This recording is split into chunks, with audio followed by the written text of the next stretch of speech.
قرآن مجید فرقان حمید میں اللہ تبارک و تعالی نے فرمایا ہے اپنے بندوں کو اپنی عبادت کی طرف توجہ دلائیے، اپنے بندوں کے دلوں میں عبادت کا شوق، ذوق اور نظریہ پیدا فرمایا ہے۔ فرمایا یا ایھا الناس اعبدوا ربکم الذی خلقکم، اے ایمان والو، اے لوگو، اپنے اس رب کی عبادت کرو جس نے تمہیں پیدا کیا ہے، والذین من قبلکم، اور ان لوگوں کو بھی پیدا کیا ہے جو تم سے پہلے تھے۔ تمہیں عبادت کا نفع یہ ملے گا لعلکم تتقون، کہ تم پرہیزگار ہو جاؤ گے۔ عبادت اس لیے کرو کہ اللہ نے تمہیں پیدا کیا ہے، اور اس لیے کہ تم سے پہلے لوگوں کو بھی اللہ نے پیدا کیا ہے۔ اور پھر ارشاد فرمایا کہ الذی جعل لکم الارض فراشا،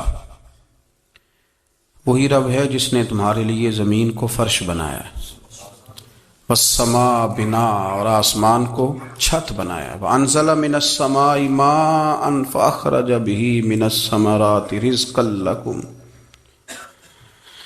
زمین کو فرش بنایا، آسمان کو چھت بنایا، پھر آسمان سے پانی برسایا جس کے ذریعے پھل نکالے، اور وہ بھی کسی اور کے لیے نہیں، رزقا لکم، تمہارے رزق کے لیے، وہ بھی تمہارے رزق کے لیے۔ یہ ساری نعمتیں تمہیں دی ہیں، اب فلا تجعلوا للہ اندادا، اب تم اللہ کے ساتھ کسی کو شریک نہ بناؤ، وانتم تعلمون، اور تم جانتے بھی ہو، تمہیں خبر بھی، تمہیں پتہ ہے کہ عبادت اللہ کی کرنی چاہیے، تمہیں پتہ ہے کہ نماز پڑھنی چاہیے، تم جانتے ہو کہ نوافل ادا کرنے چاہیے، تمہیں پتہ ہے کہ سجدے آنکھیں بند کر کے جھوٹ کی زندگی جی کے، اپنے ساتھ بددیانتی کر کے، دھوکہ دے کے، اپنے آپ کو دائیں بائیں، اپنے آپ کو کہیں مصروف رکھ کے کچھ وقت ضائع تو کر لیتے ہو، پر تمہیں پتہ تو ہے نا کہ عبادت اللہ کی کرنی، تمہیں اس کی خبر ہے۔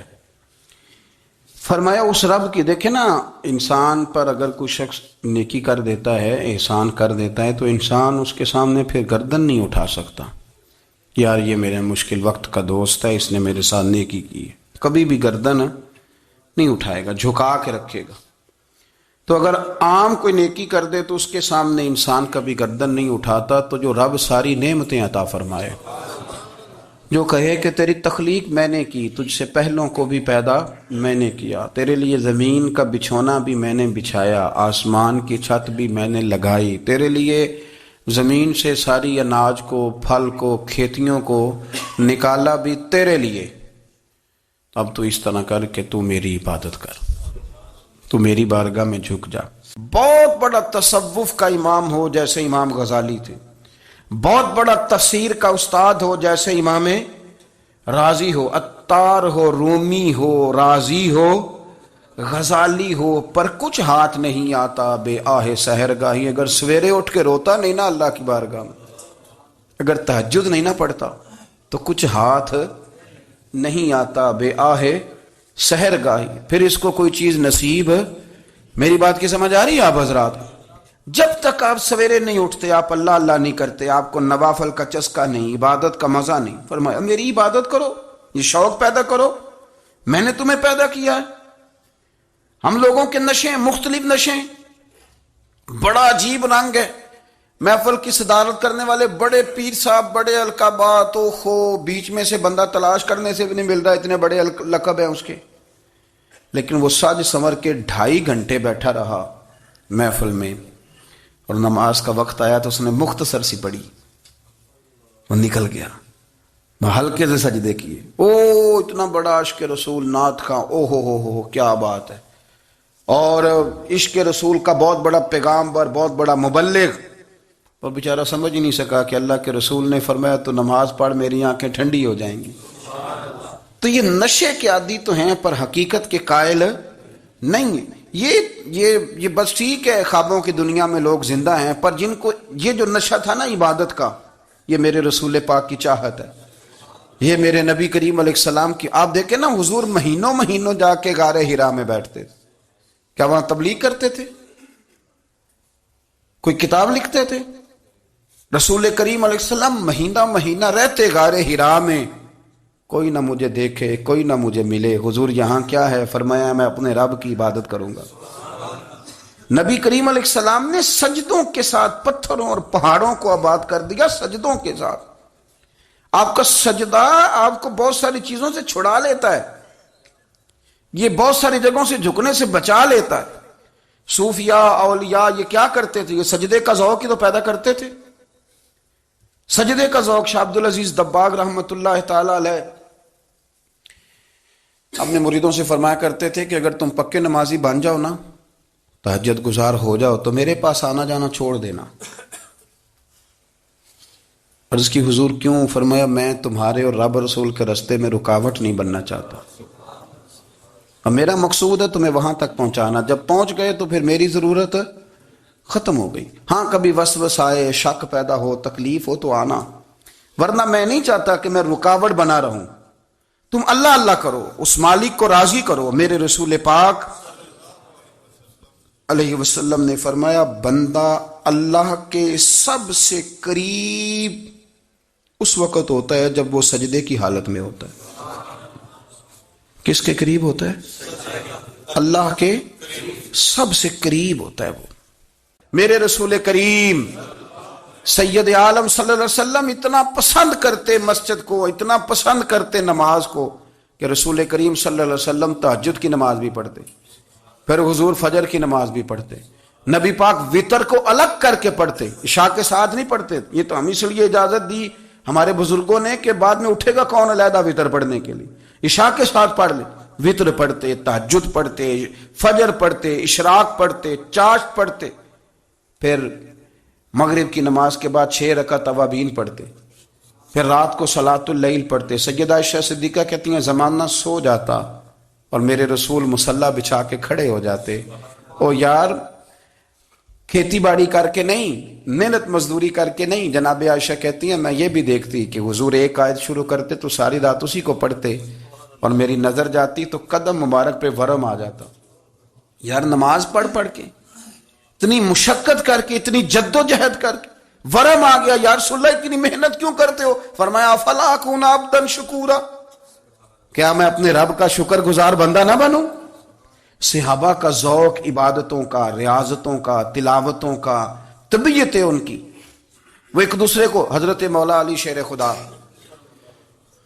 کرم اللہ تعالی وجہہ الکریم کے زمانے میں روم کے بادشاہ نے کہا یار یہ مسلمانوں کا پتہ تو کرو، یہ آخر کیوں اتنے زیادہ مجاہد ہیں؟ اس زمانے میں جاسوس بھیجنے کا مزاج تھا، اب تو جاسوس پکڑا جاتا ہے، اب تو جاسوس، اور جاسوسی کا شوق ویسے آج بھی ہے۔ عرض کروں تھوڑی سی بات اس عنوان سے، پتہ کیا ہمارا مسئلہ ہے؟ ہم جہاں جاتے ہیں نا وہاں تھوڑی خوشبو سونگنے کی کوشش کرتے ہیں، وہ کیا ہے تو یہ کیا ہے تو ادھر کیا ہے تو تھوڑا سا ادھر کیا ہے۔ میرے رسول پاک پڑھیے درود شریف، سارے پڑھیے ذرا زور سے، صلی اللہ تعالی۔ نبی پاک علیہ السلام نے فرمایا جاسوسی نہ کرنا ورنہ تم بندوں کو خراب کر دو گے، اور فرمایا اس طرح نہ ہو کہ تم کسی کے آپ کھول نہ نکلو تو تمہارے پہلے کھول جائیں۔ یہ جو ذوق ہے نا یہ ختم کریں، چھوڑیں، مطلب آپ کس چکر میں پڑے ہوئے ہیں؟ اتنی زیادہ توجہ کرنے کی کیا ضرورت ہے؟ کام سے کام رکھیں، اس میں بندہ تھوڑا سا نا آسان رہتا ہے۔ یہ جو بہت زیادہ ٹٹولنے والے لوگ ہوتے ہیں نا وہ بےچارے پھر عمر ٹٹولتے ہی گزار دیتے ہیں، اس لیے کہ مزاج ہی بہت پکا ہے، بوری کا منہ کھول کے اندر تک ہاتھ ڈالنا، تو پھر کئی دفعہ سامنے سے بچھو بھی لڑ جاتا ہے، خرابی ہوتی ہے۔ تو جاسوسی کی جاتی تھی، اس نے بھی جاسوس بھیجے، کیونکہ قبیلوں کے لوگ تھے، کچھ مسلم کچھ کافر، پہچانے نہیں جاتے تھے لوگ، تو کچھ لوگ اس نے بھیجے، انہوں نے آ کے نا تحقیق کی، ریسرچ کری کہ آخر ماجرا کیا ہے۔ تو واپس جا کے انہوں نے رپورٹ دی نا روم کے بادشاہ کو، اس رپورٹ کا ایک جملہ بڑا شاندار ہے، وہ کہنے لگا بادشاہ ہمیں مسلمانوں کی کوئی سمجھ نہیں آئی، ہمیں کوئی سمجھ نہیں آئی۔ انہوں نے کہا بھی کیوں نہیں سمجھ آئی؟ کہنے لگے یار عجیب بندے ہیں، جب رات مصلے پہ بیٹھتے ہیں تو یوں لگتا ہے ان کا دنیا سے رشتہ ہی کوئی نہیں، کوئی کسی کو نہیں جانتا، کوئی اپنے دکھ سنا کے رو رہا ہے، کوئی اپنی بات کر کے رو رہا ہے، لگتا ہے کہ ان کا کوئی رشتہ ہے ہی نہیں جب مصلے پہ بیٹھتے ہیں۔ اور فرمایا جب سویرے یہ جہاد کرنے نکلتے ہیں تو لگتا ہے ان سے زیادہ دلیر ہی کوئی نہیں، حالانکہ جو مسلوں پہ رونے دھونے کے لوگ ہوتے ہیں وہ کئی دفعہ جہاد میں کام نہیں کرتے، لیکن عجیب لوگ ہیں کہ رات کے راہب ہیں، دن کے مجاہد ہیں، کوئی سمجھ نہیں آتی۔ میرے عزیز، ان لوگوں نے مسلح آباد کر کے رکھا، تلاوتیں ان کا ذوق رہی، منظر روز پڑھنا، اسباق پڑھنا، وظائف پڑھنا، یہ ان کا ذوق رہا۔ اعلیٰ حضرت بریلوی رحمت اللہ نے 1000 کتاب لکھی ہے، لیکن الوظیفۃ الکریمہ کے نام سے جو وہ صبح و شام وظائف پڑھتے تھے وہ الگ انہوں نے ان کو بیان کیا، پابندی کے ساتھ اپنی اللہ اللہ کرتے تھے۔ شیخ شہاب الدین سہروردی رحمت اللہ علیہ، اس پر ایک بندے نے اعتراض کیا، اس نے کہا جی آپ کس قسم کے صوفی ہیں، مرید بیٹھے ہیں اور آپ وہاں نفل پڑھ رہے ہیں؟ یہ بھی بڑا مسئلہ ہوتا ہے نا، جو بندہ ملنے آتا ہے وہ اپنے ٹائم کے حساب سے آتا ہے۔ سنو فجر کی سنتوں کے بارے میں، میرے رسول کریم سید عالم صلی اللہ تعالی علیہ وسلم سے ایک صحابی نے پوچھا تھا، حضور میری فجر کی سنتیں رہ گئیں یا رہ جاتی ہیں تو حکم کیا ہے؟ کیا انداز ہے حضور کا؟ بخاری مسلم کے لفظ سنو، حضور سید عالم صلی اللہ علیہ وسلم فرمانے لگے، اس نے کیا پوچھا تھا، حضور جواب کیا دیتے ہیں؟ فرمایا فجر کی سنتیں کبھی نہ چھوڑنا، فجر کی پہلی 2 سنتیں کبھی نہ چھوڑنا۔ یا رسول اللہ صلی اللہ تعالی علیہ وسلم میری رہ گئی ہیں، رہ جاتی ہیں۔ فرمایا فجر کی 2 سنتیں نہ چھوڑنا، فرمایا فجر کی پہلی 2 سنتیں مجھے دنیا اور دنیا کے اندر جو کچھ ہے وہ سب سے زیادہ پیاری ہے۔ فجر کی 2 سنتیں دنیا اور دنیا میں جو کچھ ہے مجھے وہ سب سے زیادہ پیاری ہیں، اس لیے فجر کی سنتیں نہ چھوڑنا۔ اپنا ذوق، اپنی طبیعت، ہم نے نا ذوق غلط بنا لیا ہے۔ اگر 20 بندے کہہ بھی دیں گے تو نے بڑی شاندار تلاوت کیا تو کیا اس سے بنے گا؟ 100 بندہ کہہ بھی دے تیری کیا بات ہے، کیا بات ہے نعت خاں کی، کیا بات ہے علامہ صاحب کی، پیر صاحب کی، پیر مہر علی شاہ صاحب رحمت اللہ علیہ، آپ تشریف فرما تھے تو آپ کے ایک ہی بیٹے بابو جی جن کو کہا جاتا ہے، جس دن صاحبزادے پیدا ہوئے تو خادم نہ وہاں سے نکلا۔ ان لوگوں کے شوق اور طرح کے تھے نا، تو ان کی توجہ بھی اپنے شوق کی طرف رہتی، تو خادم نکلا اندر سے، پیر صاحب مبارک ہو، پیر صاحب مبارک ہو، پیر صاحب مبارک ہو، پیر صاحب مبارک ہو، شور کر رہا ہے۔ تو پیر صاحب کو وجد ہو گیا، اللہ اکبر اللہ اکبر اللہ، وہ کیا ہوا، کس بات کی مبارک دے رہے ہو؟ عرض کی حضور اللہ نے بیٹا دیا ہے۔ تو آپ فرمانے لگے اچھا حضور آپ کیا ہوا، آپ تو پریشان ہو گئے۔ فرمانے لگے جب تو نے 3 دفعہ کہا نا مہر علی کو مبارک ہو تو میں سمجھا تھا شاید تجھے کسی نے بتا دیا ہے کہ مہر علی سے اللہ راضی ہو گیا، میں سمجھا تھا کہ شاید تو یہ خبر لے کے آیا ہے کہ کسی نے بتایا ہے کہ مجھے آج خبر ملی ہے کہ مہر علی سے رب اچھا پتر ہوا ہے، الحمدللہ اللہ کا شکر ہے، پر میرے لیے مبارک کا دن وہ ہوگا جب میرا رب کہے گا کہ میں مہر علی سے راضی ہوں، میرے محبوب کہیں گے کہ میں مہر علی سے، آپ بات کو سمجھیں۔ شوق ہی کسی اور طرف تھا، دل ہی کہیں اور لگا ہوا تھا، طبیعت ہی کہیں اور مائل تھی۔ کوئی وظیفہ پوچھتے تھے تو پڑھتے تھے وہ لوگ، کچھ اللہ اللہ انہیں بتائی جاتی تھی تو کرنے کا ذوق رکھتے تھے، طبیعت تھی، قائل تھے۔ حضرت ربیع کہتے ہیں میں بڑی دور سے سفر کر کے گیا حضرت اویس کرنی سے ملنے، بڑی دور سے، اور جب میں پہنچا تو فجر کا وقت تھا، تو حضرت اویس کرنی کو میں نے پا لیا، تو وہ نماز پڑھ کے نا قرآن شریف لے کے بیٹھ گئے۔ فرماتے ہیں اشراق چاشت کا وقت ہوا تو نفلوں کی نیت باندھ لی۔ محدث ابن الجوزی نے لکھا ہے، فرماتے ہیں پھر جب زوال کا وقت ہوا تو مسجد میں جھاڑو دینے لگ گئے، زور کی نماز پڑھ کے تو عصر کی تیاری تک وہ مسجد میں بیٹھے رہے۔ اور میرے نبی پاک علیہ السلام نے فرمایا جو نماز کے انتظار میں بیٹھا ہو وہ نماز ہی میں ہے، وہ نماز ہی میں ہے۔ فرمایا میری دنیا، میری امت کی جو رہبانیت ہے نا وہ اتنی ہے کہ نماز کا انتظار کرے، اذان کے بعد نماز کا یہ راہب ہے، یہ اس وقت چھوڑ کے بیٹھے ہیں سارا کچھ۔ فرماتے ہیں عصر تک انہوں نے اللہ اللہ کی، پھر مغرب تک کی، عشاء کی نماز ہوئی تو نماز پڑھی تو وہ تھک گئے، اب مجھے وہ فارغ ہوں مصلی چھوڑے تو میں ملاقات کروں نا۔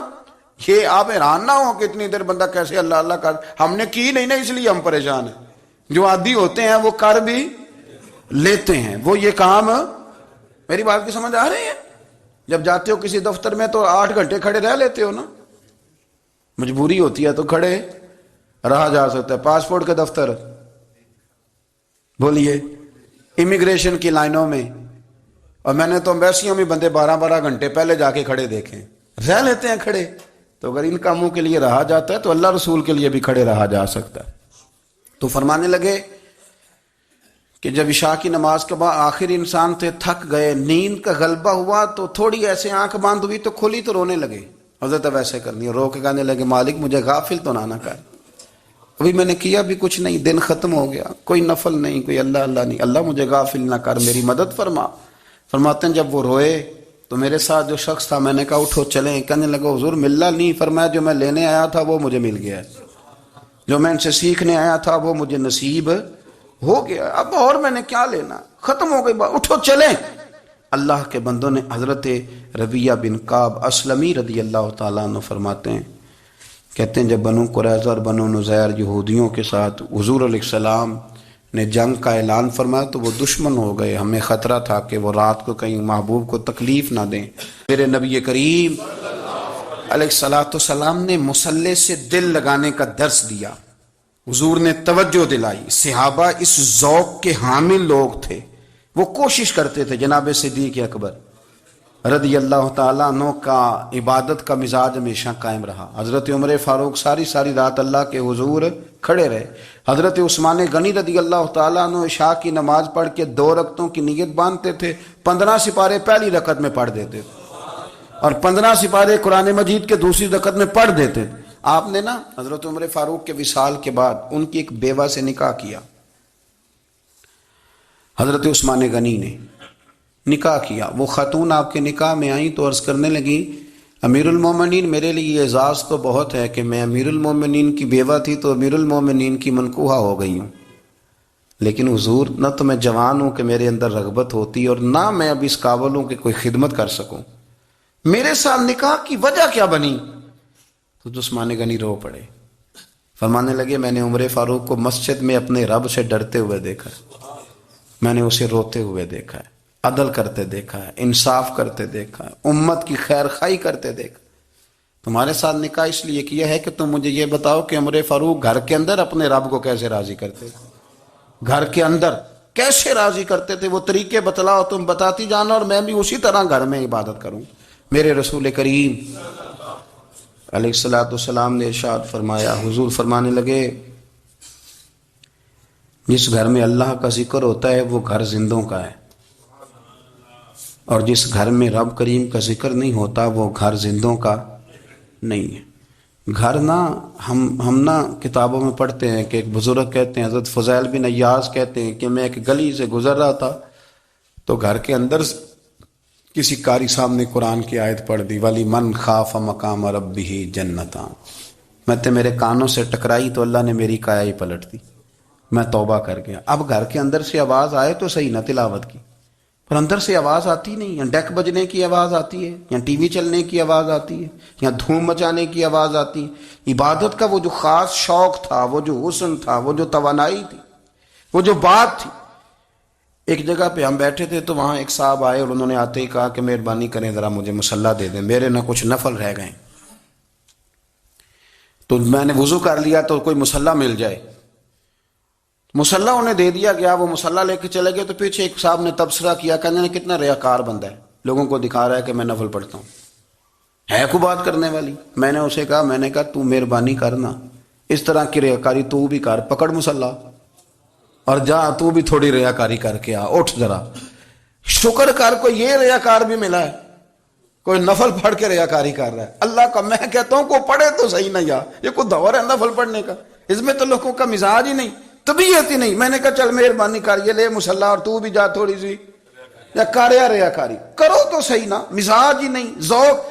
جمعے کی نماز پڑھ کے یوں دنیا بھاگتی ہے، او ہو پتہ نہیں کون سی پیچھے آگ تھی جو بجھائی جائے گی. اور آج تک لوگ مسئلہ پوچھ رہے ہیں کہ جمعے کی بعد والی سنتیں کتنی ہوتی ہیں. میں نے کہا کتنے سال ہو گئے جمعہ پڑھتے، کتنے سال ہو گئے، ابھی تک سنتوں کا نہیں پتا، ابھی تک نے علم کے پہلے کتنی رکھتے ہیں اور بعد میں کتنی رکھتے ہیں. فجر کی سنتیں کب پڑھنی چاہیے،